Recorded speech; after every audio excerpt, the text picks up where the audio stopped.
E aí, lugar mais tranquilo hoje. Esse daqui é meio que meu quintal. É a mata que fica no fundo de casa. É meio que um privilégio ter esse espaço aqui verde, ó. É bem grande.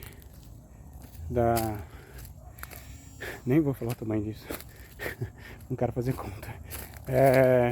Mas vamos lá. Vou sentar ali.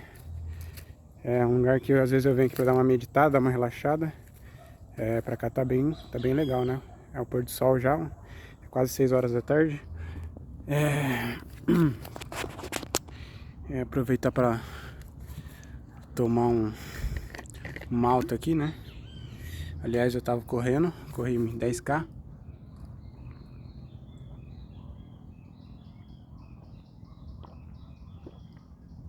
Tô com sede. Corri 10K já bem levinho, né? Começar a tirar intensidade e volume, né? Pra correr a tribuna bem, correr tranquilo e com as pernas bem renovadas. Essa semana já reduzi bastante o volume e treinar menos, né? E já começar a me preparar para a prova. Bem, hoje eu queria falar um pouco sobre minhas primeiras competições. Ainda não vou contar como tudo começou, porque começou em 2017 essas coisas de corrida, mas eu só realmente decidi que eu ia correr e que eu ia treinar e que eu ia fazer uma periodização em 2018. A minha primeira competição foi em 2017, mas nesse período que eu estava realmente querendo treinar foi em 2018. E a primeira corrida que eu corri foi a corrida da Band, acredito que foi a primeira edição da corrida. E ela sai aqui num shopping de Rio Preto, do Plaza Avenida, e sobe José Mania e desce. Eram 2 voltas de 5K, né, os 10. Então é uma prova de volta, uma prova que você tem que saber dosar e equilibrar e tal. Mas na época, engraçado, eu tava revendo hoje, eu corria 25 km semanalmente. Hoje em dia eu corro 100K mais do que isso, praticamente, às vezes até mais. Pra você ter ideia que, tipo assim, eu tô indo pro meu 4º ano de corrida e as coisas são gradativas e não é da noite pro dia. É lógico, eu não sou um parâmetro muito comum para as pessoas para isso, né? Porque eu tenho meio que facilidade para isso, tenho aptidão, é dom, né? Eu não tô querendo me gabar disso, mas eu tenho facilidade para correr, isso é evidente, e eu tenho biotipo para isso, que eu sou extremamente magro, sempre fui magro a minha vida toda. Bem, nessa competição eu fiquei em 3º na minha categoria, correndo para 40 minutos, bem alto, acho que 40 e 45, alguma coisa assim. Foi uma prova ruim estrategicamente, porque eu corri a primeira parte bem forte, a segunda eu já caí bem o ritmo, porque eu não tinha noção dessas coisas, não sabia como dosar a prova, e é uma prova que tem bastante subida, então eu teria que ter controlado bem melhor a primeira volta e a segunda fazer melhor, fazer mais rápido. Isso aconteceu em 2019, quando eu já tinha mais experiência, eu corri de novo a prova, era o mesmo percurso, então eu já tinha mais conhecimento também do percurso e sabia como eu tinha que correr, então eu já tinha essa noção. E para a primeira prova foi excelente, e eu corria 25K semanais, eu fazia 3 treinos na semana, nada muito, vamos dizer assim, não era nenhuma periodização, corria o que eu queria praticamente, ainda não tinha treinador, nem tinha entrado numa assessoria e nem nada. E logo depois, esse ano eu já tinha decidido que eu ia correr uma maratona. Eu tinha 24 para 25 anos, não é uma idade muito comum para correr uma maratona. E eu coloquei como objetivo nesse ano correr uma maratona. Foi um bom objetivo, me manteve motivado. A maratona que eu corri foi a SP City. Eu corri para 3 horas e 12, foi um tempo excelente. Eu estava planejando fazer um sub 3, mas aconteceu alguns imprevistos na prova e não aconteceu. E faz parte, né? Mas foi um objetivo bem, tipo assim, eu acho que não é muito comum as pessoas decidirem começar a correr e logo como a primeira prova dela ser uma maratona. Mas esse foi o meu objetivo e E eu fui correndo outras provas, né, como parte do treinamento dessa maratona.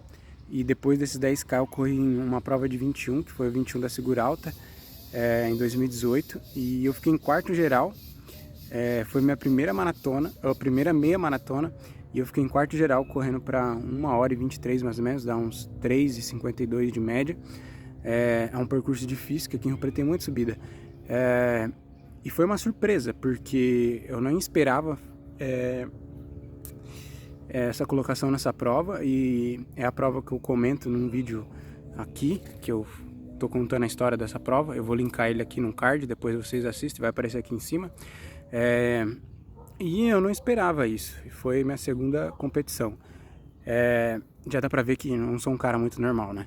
E nessa prova a coisa mais estranha é que o Rafinha lá da RP Move, que era meu treinador na época, falou pra mim seguir dois caras, que era o Vitão e o Sandro Ottoboni.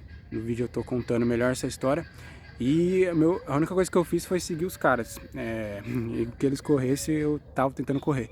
Foi bem estranho, imagine. Eu cheguei na prova e saí seguindo os caras durante o percurso todo, durante os 21 quilômetros.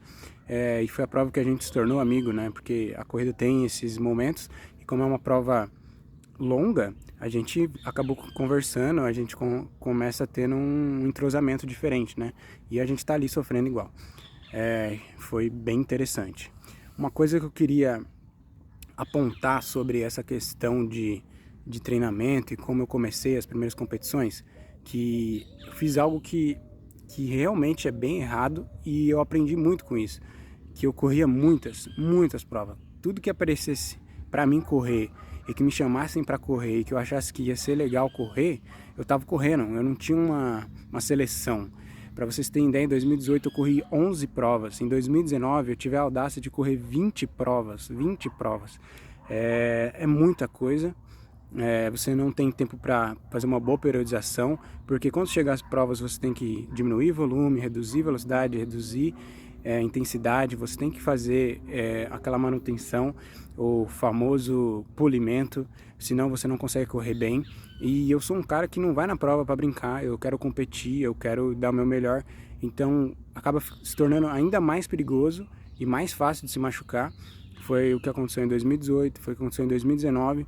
Eu tive lesões porque eu abusava muito, eu estava em todas, eu queria estar correndo. E isso é algo que a gente pode comparar como uma paixão, aquele furor, aquele negócio avassalador que você quer a todo instante, todo momento, e é aquela intensidade absurda, né, que você quer fazer tudo que aparece, você quer estar fazendo. É uma paixão, né? Mas como a paixão, vai chegar um momento que as coisas vão dar aquela acalmada, vai chegar a bonança. É lógico, se a gente vê totalmente intenso e toda essa intensidade a todo momento, a gente não dá conta, a gente vai acabar sofrendo com isso, então a gente acalma, né? Felizmente, chega um momento que a gente acalma e a gente começa a selecionar as provas, selecionar melhor o que a gente vai correr e decidir melhor sobre isso. É uma coisa que eu aprendi errando. E foi bom aprender assim, né? Porque eu tenho certeza agora que não devo correr tantas provas. E mesmo sendo um ano de pandemia, eu corri 3 provas em 2020 e esse ano também fiz a mesma coisa, corri 3 provas, a tribuna vai ser a 4ª. E eu realmente pretendo manter esse número de provas. Lógico, dependendo do que eu estiver planejando e que eu estiver buscando, índice, essas coisas, pode ser que mude a quantidade, mas não tem necessidade alguma de correr mais provas do que isso. E você tem que ser bem seletivo, você tem que correr as provas certas, as provas boas. E eu não estou falando que não tem que correr prova ruim, mas você tem que escolher as provas boas, porque não tem necessidade de correr prova ruim. Agora, se você é uma pessoa que está usando a corrida para descobrir novos lugares, viajar, se divertir, corra mais provas, se programe para correr bastante provas, mas saiba que você vai ter que selecionar as provas que você vai correr para ter uma performance melhor e uma prova que você vai se divertir. Você tem que ter isso em mente, porque senão vai acabar se tornando algo prejudicial e não prazeroso. E quando algo se torna que você perde o prazer de fazer aquilo, é ruim, você não quer fazer aquilo. Então você acaba fazendo meio que forçado, aí você perde o entusiasmo pela coisa. Então é preciso ter esse ponderamento e saber o que você quer correr. E não adianta, né? Se você está buscando performance, tempo, se você quer melhorar, você vai ter que ter um alvo bem definido e correr provas certas. Não adianta querer abraçar o mundo todo que não vai dar certo. E é lógico, também você tem que definir a distância que você quer competir. Não adianta querer ser um cara que corre dos 5 aos 42, você não vai ter uma especificidade, você não vai conseguir desenvolver um tempo melhor. São provas diferentes, são estratégias diferentes, são momentos diferentes de corrida, são estímulos diferentes. Então você tem que direcionar seu alvo. Tem que ter aquele alvo, eu vou correr isso, eu quero fazer aquilo e eu quero alcançar esse tempo, eu quero fazer esse objetivo. Se você não tiver isso, vai ficar muito difícil você correr, você decidir o que você vai fazer. E foi isso, né? Nos 2 primeiros anos eu confesso que eu era um tarado por prova, vamos dizer assim. Então, não tava pensando direito. Eu só queria correr e dane-se o resto. Vamos correr a prova aí e vamos ver o que vira. E não é assim, tá? Então, direcione suas forças para a prova que você quer correr. Direcione o que você quer fazer e como você quer fazer. Não tente abraçar o mundo, que você não tem braço para tudo isso, tá? Faça pouco, mas faça bem feito. Esse é o pensamento, beleza? Um abraço e tamo junto. Vamos nessa.